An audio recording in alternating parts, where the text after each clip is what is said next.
Try to get everybody's attention. We got a few people still coming in. That's fine. We got seats up front. Everybody likes to sit in the back. I understand that.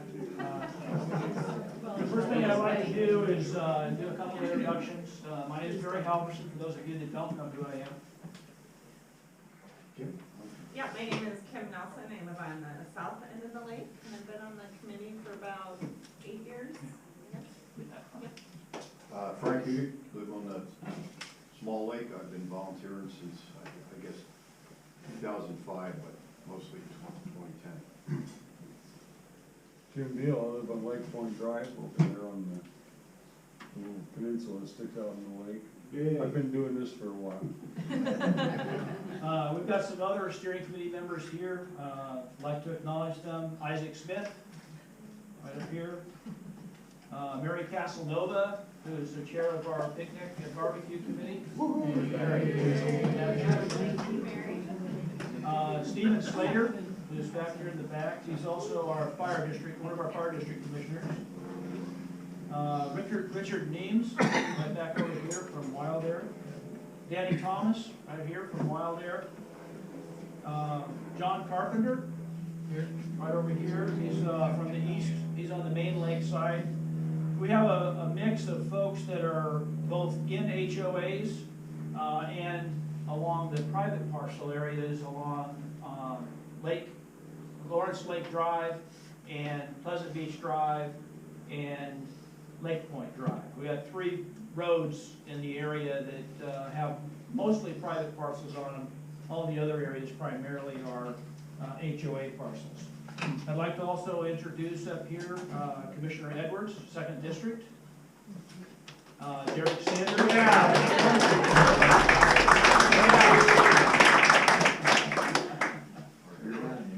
We have Vivian Eason with us today. She's running for District 4 County Commissioner seat. We have Terry Ballard running for District 5 County Commissioner. Just so I don't leave anybody out, I received a text message from Wayne Fournier this morning. He will not be able to make it. And I received a phone call from Emily Klaus's campaign manager that she will not be able to make it this morning. So, but they were all invited, right? They actually RSVP'd that they would be here. So the other thing that we've done for the benefit of our community is I have interviewed our candidates, 3 of them so far, Vivian Eason and Terry Ballard and Wayne Fournier have all sat at my back porch at my house over here on Lindsay Road and set down a YouTube video interview. Those will go on my YouTube site on Tuesday. Emily Klaus was scheduled. She's scheduled again for the 11th or 12th of October, and I'm hoping that she'll come out and sit down for an interview. One of the questions that we ask is, how would you be supportive of the Lake Management District? Okay, so look forward to those coming out on the 2nd of October, and the other ones, if Emily shows up on the 12th, then we'll put that one out as well. Now, after this meeting here, we'll have a meet and greet where you can get together and talk to our commissioner and our county sheriff and ask them questions of interest to you. And we always invite them, and we appreciate the fact that they come. Thank you for coming. We really appreciate it. The candidates will be set up down here at the pavilion, picnic pavilion, where you can go down and ask them questions, and they can talk to you, and they can answer your questions. And then that's where we would like you to go to eat, because we don't have the table set up in here, because after this we have a presentation on how do you protect fish and wildlife on the lake and stuff like that. So with that, what I'd like to do is launch into the State of the Lake report. Hopefully you all picked up a copy of it out there on the table. If not, there's 50 copies out there. It's in draft right now. And what I will say is that we always put this out in draft at our annual meeting, so it gives our members an opportunity to look at it and review it. It was also sent out to our members of our community on our email contact list, about 300 folks. We invite your input to that. The steering committee will be making their final comments and decision on our State of the Lake report at our 11 October meeting. For any of you that want to know what the agenda is for today, it's back there on the back wall right behind Steve Slater. Right below that is our agenda for the 11 October Lake Management District meeting. It's a very packed meeting, a lot of decisions need to be made, a lot of discussions going to be made, but we put that agenda out there so you know what's coming on the 11th of October. So with that, I'd like to introduce Frank Kudik, who's going to talk to you about our water level temps and Bell Flag Irish floating We island. talk about lake levels first. So it's on there first. Okay, for those that haven't been to meetings before, we were asked by NASA to take terrestrial measurements of our lake level.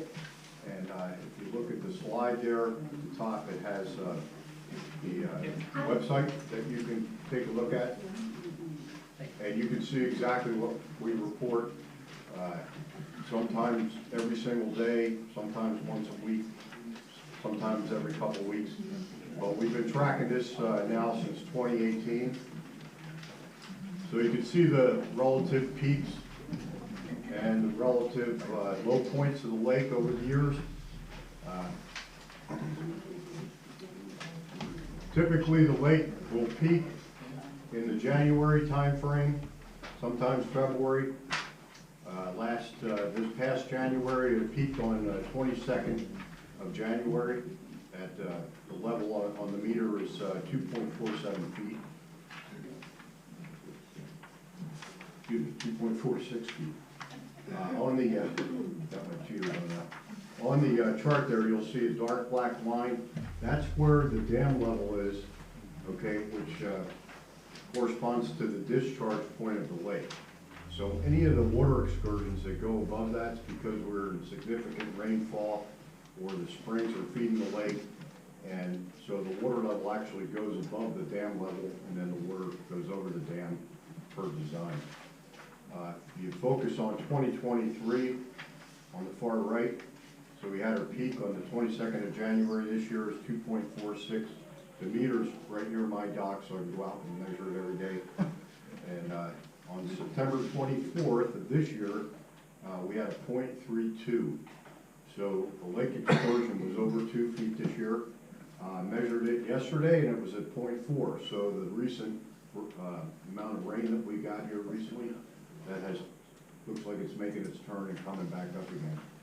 But if you look back at 2022, we're about 6 inches lower than we were last year, and anybody that's got a boat, especially on the canal, knows what we're talking about. And a lot of people pull their boats out already for whatever reason. Okay, any questions on that? We all know that we're over at the Mannings, it discharges, the water discharges into the Deschutes River. Barry and Kurt, and who else I don't know. Yeah, right. And the weir was, the dam was leaking severely, so it wasn't functioning as a dam. And Barry and folks, whoever else was Chris involved in Manning that. and Jim Magnuson, I Kathy. couldn't make it, so. Yeah, Kathy is sitting right here, and I'd like to Okay. recognize you, Kathy. Stand up, please. Kathy went with me, thank you. Kathy went with me to Mountain Lumber, and she purchased the lumber that we needed to fix the roof. Okay?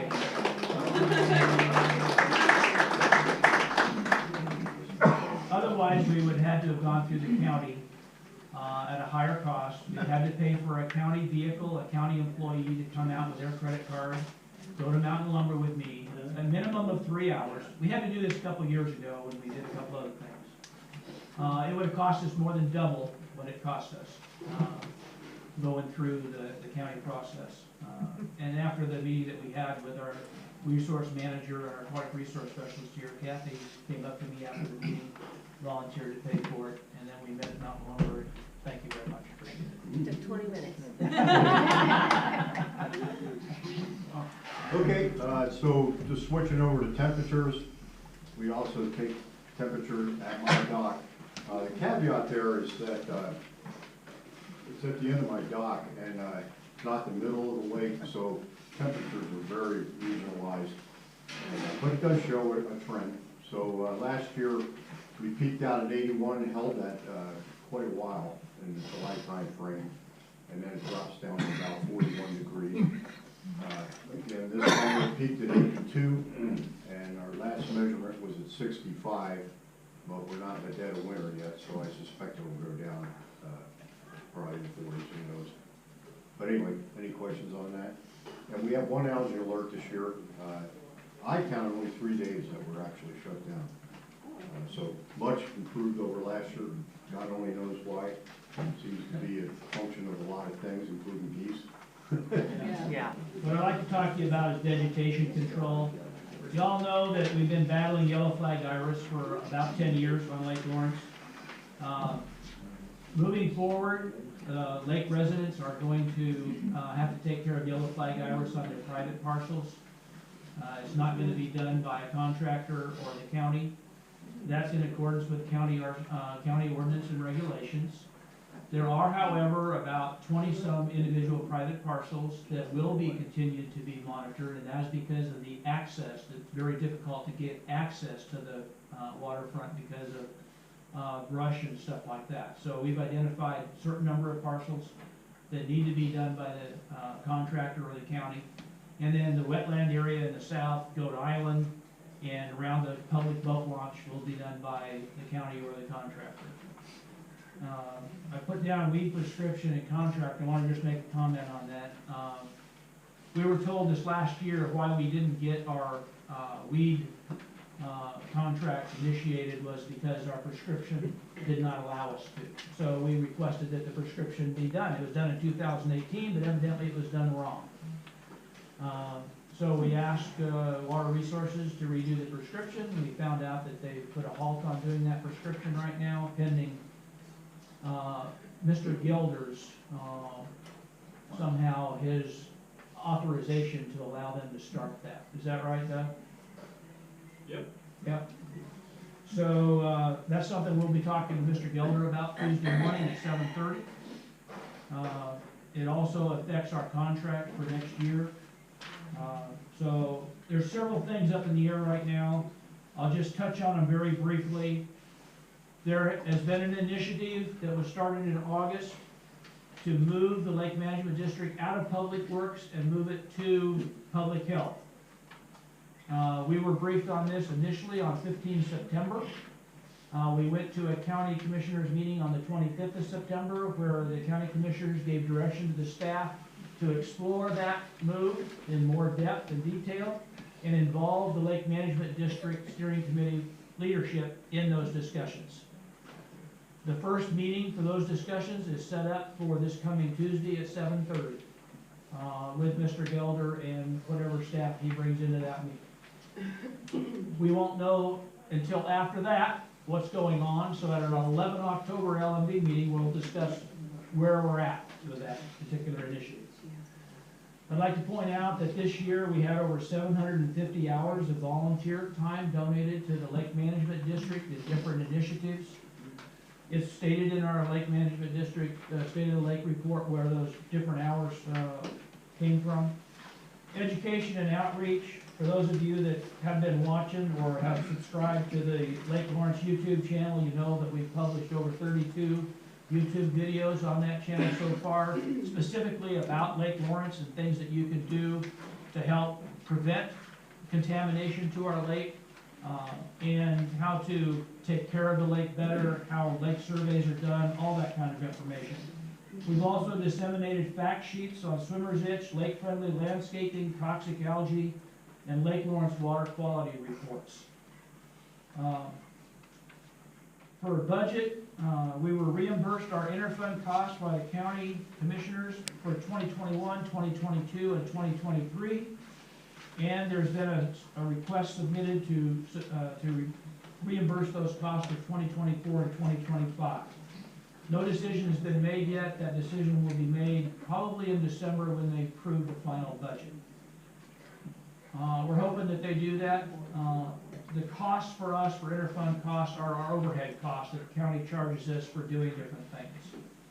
The other thing that I would like to point out is that we received a copy of the proposed budget for the county for the Lake Management Districts just last week from Mrs. Campbell, and it included a proposal in there for matching funds for lake management districts. And I'm sure that that was submitted by our district commissioner, Mr. Gary Edwards, sitting right here. I don't know if another commissioner on the board. Now, it has to get 2 votes to make it go forward. And as our commissioner currently knows, that's a difficult task. And we try to help as best we can. So, with that, I'd open it up for any questions that you might have. I don't want to read the lake, State of the Lake report to you. That's why we provide handouts. I just wanted to cover the high points. And then we can get into talking to our elected and candidates for an elected position. And then get into lunch, and then after lunch, Kim, you want to talk a minute about our upcoming presentation? Yeah, absolutely, happy to. So after lunch, lunch will be from 12 to 1. And then at 1 o'clock, we were supposed to have Jennifer Johnson from the Thurston County Public Health and Social Services. She called me this morning to say that she and her husband are not well and unable to attend. But Barry and I talked about setting up a meeting with her that we will record and post on YouTube to learn about septic systems, water quality, do's and don'ts. She did mention a website, Grow Smart, Grow Safe, all one word, .org. And there you'll find a lot of resources on common problems and products that are good and safe for the lake. So then after that, once Derek Day gets here, we'll probably move him up to 1 o'clock. He's Washington Department of Fish and Wildlife, and he'll discuss how to maintain or improve shorelines to benefit the fish and wildlife. And then at 2, we will wrap up, and the cleanup party will soon. Okay, Jim's gonna go help Tim Kelly with cooking. So I'm gonna thank you, Jim. One thing I'd like to point out is we have representatives from Long Lake here, Doug Carmen and Eric Castillo back here in the back. We have representatives from Offutt Lake here, Diane Perlman and Gary Whitley right over here. I don't know if we have anybody from Patterson Lake here. Please stand up. Brian, your head. Hi, Brian, how you doing? I never met you before, glad to see you. Okay. So we have representatives from the other 3 lake management districts in Thurston County here today. Please feel free to talk to them, share your ideas and thoughts, and gather information from them as well. And we appreciate them coming, and we were hoping that we would have more of our candidates here so that they would be able to talk to them as well. But I'm sure Vivian and Terry will get plenty of questions and have the time to discuss it in further detail. Your steering committee, along with the steering committees from the other 3 lake management districts, have been working for a year on a legislative initiative for RCW 3661, which is the Lake and Beach Management District regulation for Washington State. We have 9 proposals in that legislative initiative. We have vetted those proposals with all the LMDs in the state. There's 24 of them. We have vetted it with the Washington Association of Lake Protective Association, called WAPA, with the state. We have vetted it with the legislation, both on the House and the Senate side. We have bill sponsors in both the House and the Senate side for this bill as it's been written. We are currently trying to get a meeting with the chairman of the committee that's going to hear the bill in the Senate side. We're hoping to get that sometime in the month of October. Those legislative initiatives, I do put it out to the steering committee members. We will discuss it again at our Lake Management District meeting on the 11th of October. But they're very specific. They're very targeted at those things that have to change in order for lake management districts to be successful moving forward. And most everybody agrees with them. We briefed all 3 of our county commissioners on those legislative initiatives over the last couple of weeks. They all concur with these initiatives. 2 of our commissioners have some problems with one of the 9 initiatives. And they have promised to get back with us on ways they think that we can come to a consensus on that one initiative. And I'm hoping that they will do that soon, sir. A couple of the things that Barry talked about is the issue of, and this applies to all the lakes, not just Lawrence Lake, and hopefully it would apply to all the lakes in Washington that are at least served by a public access by the state. Because the state really does claim ownership of the lakes, but they have very little participation when it comes to keeping the lakes up, if you will. And I don't have to remind you folks that live on lakes that you pay a considerable amount of tax dollars above and beyond just because you live on the lake. You then tax yourselves through the lake management districts. And that, you're kind of getting a double whammy, and what are you really getting? And Barry mentioned the RCW passed in '86, I think, and I was here when that was passed, and the whole intent of that legislation was to encourage the county or government and the citizens on the lake to work together and try and be cooperative and do a better job. Somewhere along the line, the county lost track of that portion of the legislation, and that's called the legislative intent. And so I really think it's crucial that Barry's talking about this legislation, but at some point, I would like to see, for a start, and everything has to be strategically put together, incrementally imposed, or it just doesn't happen. And so I think what would be a better way to go is to have all the lakes with public accesses, at least the amount that's raised, the government ought to be at least kicking in that much as well. And so it'd be kind of a matching situation, if you will. Okay, that's gonna take a while to get in place, and I think it's only fair, and the reason I say that is because these lakes are an asset to our community. When the food is ready, somewhere around 12 o'clock, y'all heard this once, I'll go outside. That means you can come up and get your food. You can go back down to the pavilion area and eat it. We're not going to set up tables in here because we do have a presentation in here at 1 o'clock. That way you can also continue to talk to our elected officials and our officials that would like to become elected officials.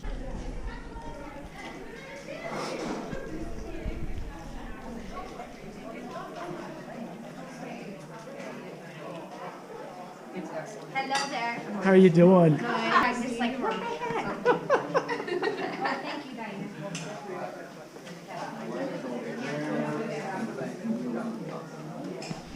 Oh, I'm bringing a pasta salad. He's still got his thing, so you Follow everything.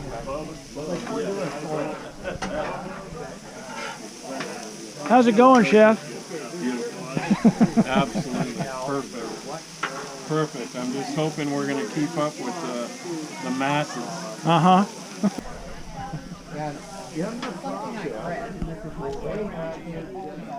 I've been told Jensen. They might have now. Okay, so we will.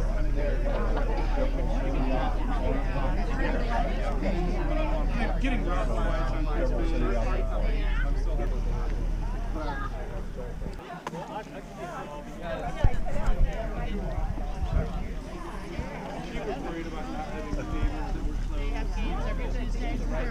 Tuesdays and Thursdays, okay. And it's online.